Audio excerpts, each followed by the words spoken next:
Hello दोस्तों, तुमसे तुम तक में आ गया है एक धमाकेदार ट्विस्ट।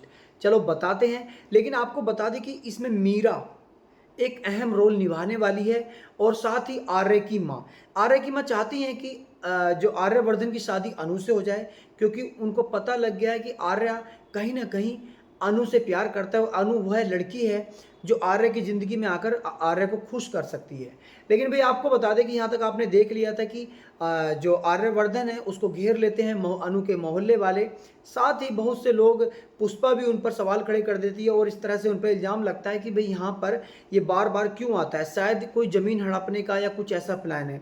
तो इसके बाद यहाँ पर आर्यवर्धन इन सब चीज़ों को क्लियर कर देते हैं कि भाई ऐसा नहीं है, कि मैं इन सब लालच में नहीं आता हूँ और गोपाल जी से मेरी ऐसी कोई भी कंडीशन नहीं हुई है, शर्त मतलब ऐसा कोई भी बॉन्ड नहीं है कि भाई मैं उनको यहाँ पर ज़मीनें खरीदूँ या कुछ ऐसा करूँ। लेकिन आपको बता दें यहाँ पर अनु को आर्य देता है एक बॉन्ड पेपर और कहता है, जिसमें लिखा होता है, वो कहता है आर्य कि आज ये आपको ससुर को देना है और भी लोगों को ये बताना है इसके बारे में। तो जिसमें लिखा होता है कि भाई जो आर्य की ऑफिस में काम करने वाले लोग हैं उनके फैमिली वाले या उनके रिश्तेदार आर्यवर्धन और ग्रुप से कोई भी बिजनेस नहीं कर सकते हैं। तो इसमें सीधी सी बात है कि भी अनु जो है आर्य की कंपनी में जॉब करती है और जो विपिन हैं, विपिन के जो फादर हैं, केवल इसीलिए विपिन की शादी अनु से करा रहे थे कि वो अनु के माध्यम से आर्य से बड़ी बिजनेस डील कर सकें। लेकिन बॉन्ड देखने के बाद जो भाई जो विपिन के पिता हैं, वो रघु, वो उस बॉन्ड पेपर को फाड़ देते हैं और तरह तरह की बातें करने लगते हैं। कहते हैं नहीं नहीं नहीं, अब ये शादी नहीं हो सकती, मैं तो शादी इसलिए कर रहा था कि भाई जो है मैं बिजनेस कर सकूं, अब ये शादी नहीं होगी।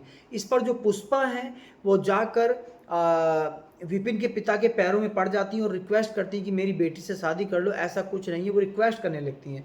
लेकिन इस पर जो रिवील कर देता, अपनी सारी बातें बता देता विपिन का पिता कि अब शादी का क्या फ़ायदा है, मैं तो शादी ही इसलिए करने वाला था कि भाई मैं बिजनेस डील कर सकूं आर्यवर्धन से, लेकिन अब ये पॉसिबल नहीं है। तो दोस्तों यहाँ पर एक जो कॉल आती है कि जो मीरा है वो, उसको पता लगता है कि भी आर्यवर्धन कहाँ है। वो आर्यवर्धन के घर पहुंच जाती है, लेकिन वहाँ पर जो जन्माष्टमी की पूजा शुरू हो जाती है, लेकिन वहाँ पर आर्यवर्धन नहीं होते हैं। इसके बाद वो उनकी माता से कॉल करवाती है और जब वो माता उनकी कॉल करती हैं आर्य को, तो पीछे से अनु बोल पड़ती है। ये बात मीरा को पता लग जाती है कि भाई कहीं ना कहीं जो अनु है वो आर्यवर्धन से फिर से नज़दीकियाँ बनाने लगी है।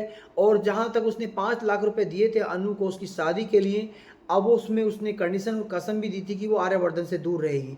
तो यहाँ पर मीरा जो है एक बड़ा ट्विस्ट लाने वाली है, वो कुछ ऐसे जाल में फंसाने वाली है अनु को कि वो हमेशा के लिए आर्यवर्धन से दूर हो जाए।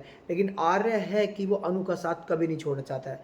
तो दोस्तों बताइए कि आपको कैसा लगा ये ट्विस्ट, और आने वाले एपिसोड में आप क्या देखना चाहते हो, क्या अनु और आर्य की शादी देखना चाहते हो, तो कमेंट्स में ज़रूर बताएं। Thank you.